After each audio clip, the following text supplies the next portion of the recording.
I began all training, all thought really with this. What's my goal? Why am I here? Why am I doing right? We are trying to improve ourselves in a broad way so that if we should ever need to use what I describe as righteous violence, violence done in a righteous way, we win.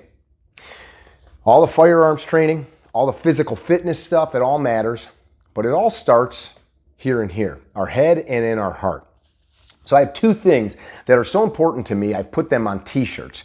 Two things that my mother pounded into my head, two things that Christ himself talked about, two things that the ancients like Plato and Aristotle and Marcus Aurelius and many, many others throughout the eons of mankind's history understood and grasped. These two things are this.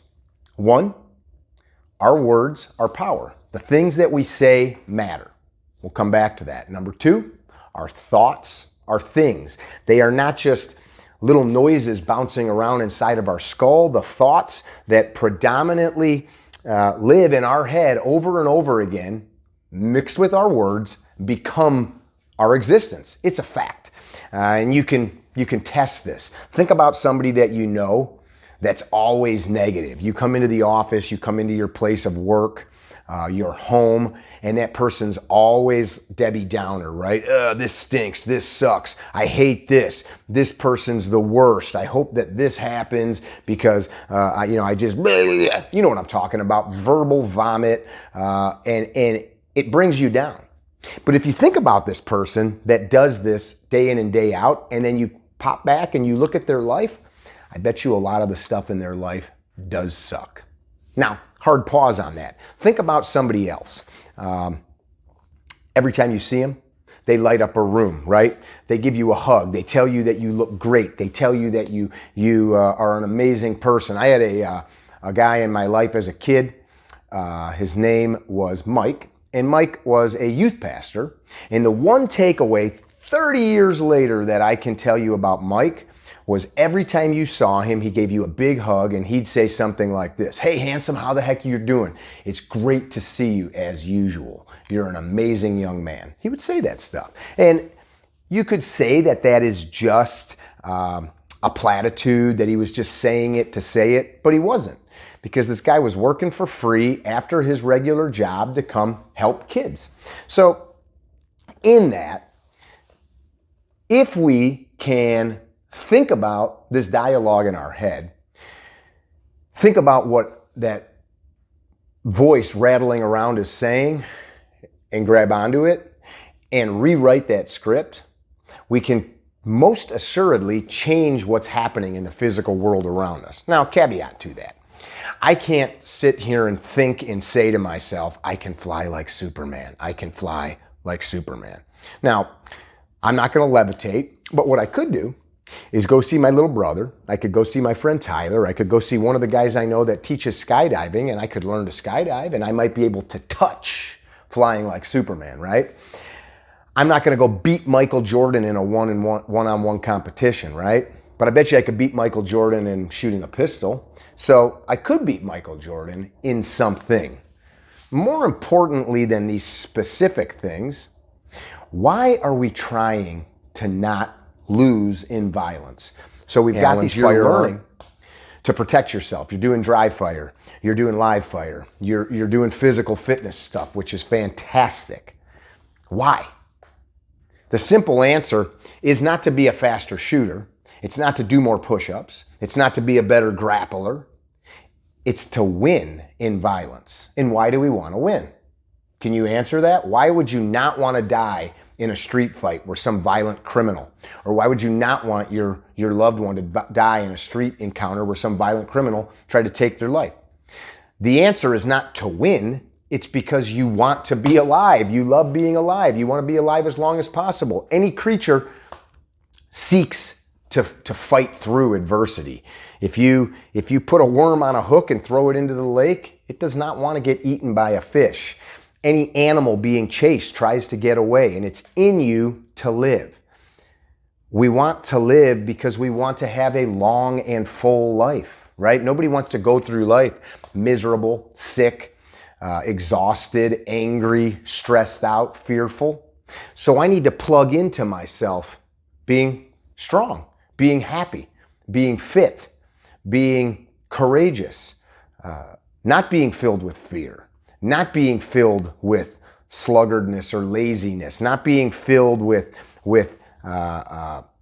anger and rage towards what's going on in the world around me. That does not mean that we live in a pie in the sky type of world where we just overlook evil. No, we got to find evil and we got to root it out.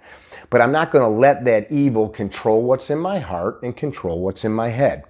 The great Lanny Basham, who wrote a book called With Winning in Mind. Every class we do, I talk about Lanny. I've been honored to develop a personal relationship with Lanny. He's one of the winningest rifle shooters in Olympic history.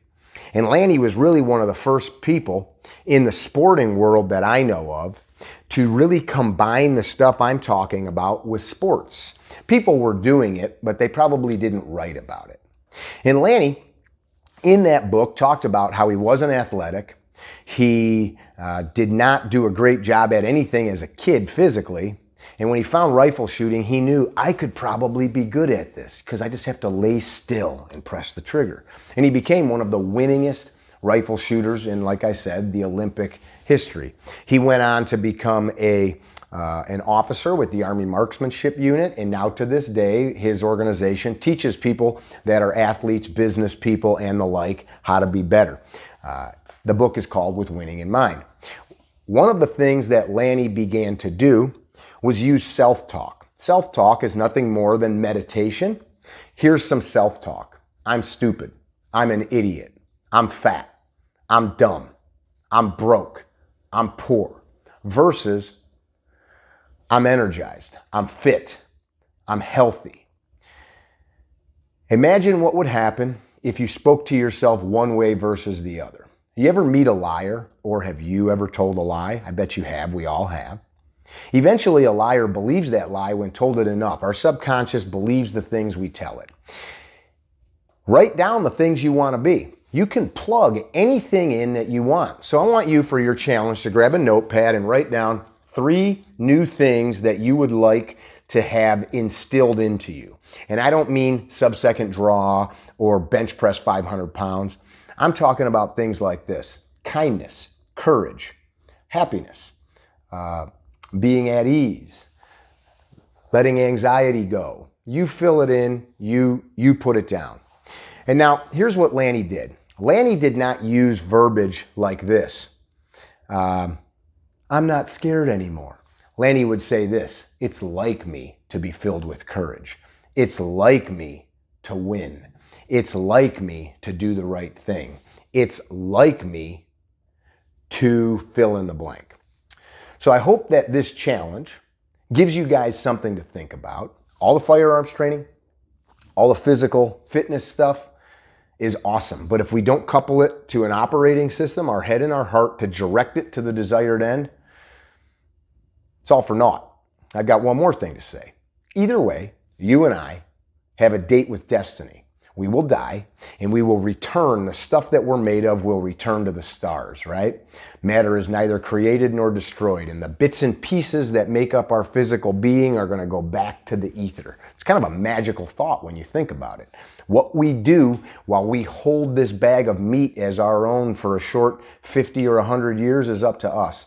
And the way I see it, the more good that we can instill in the world around us, the better. It's on you. It's on you, and it's on nobody else. Be your own cavalry is the message at CarryTrainer, so I encourage you, be your own cavalry. Fill your head and your heart with the words and the thoughts that you want to direct your life to whatever outcome it is you're looking for. To win in violence, to win in life, to be able to do the right thing at the right time, as my friend Super Dave Harrington says. Be well, continue the challenge, don't quit. It's like you to win. Bye now.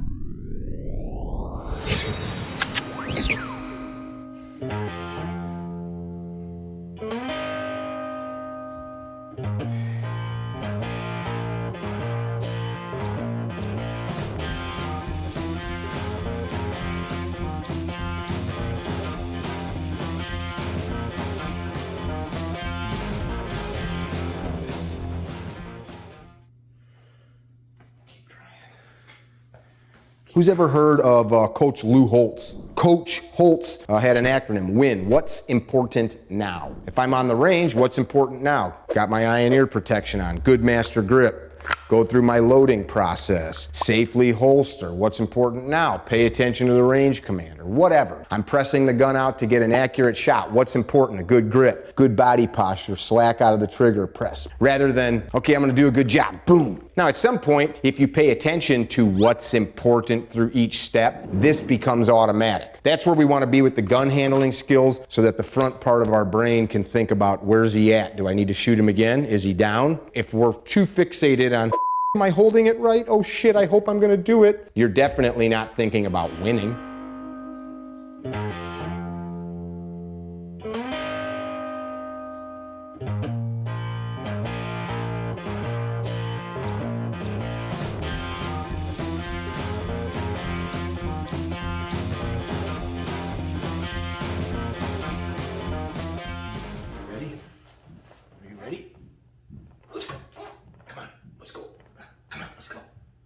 Let's go. Come on. Come on. Come on. Let's go. Good job. Let's go. Come on. Come on. Let's go. Let's go. Let's do it. Come on. Come on. Keep going. Keep going. You're not going. Come on. Let's go. No? All right. Let's try. Let's try this.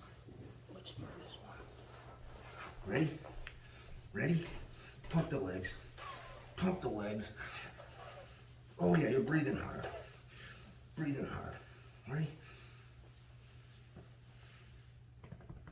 I like your gym outfit.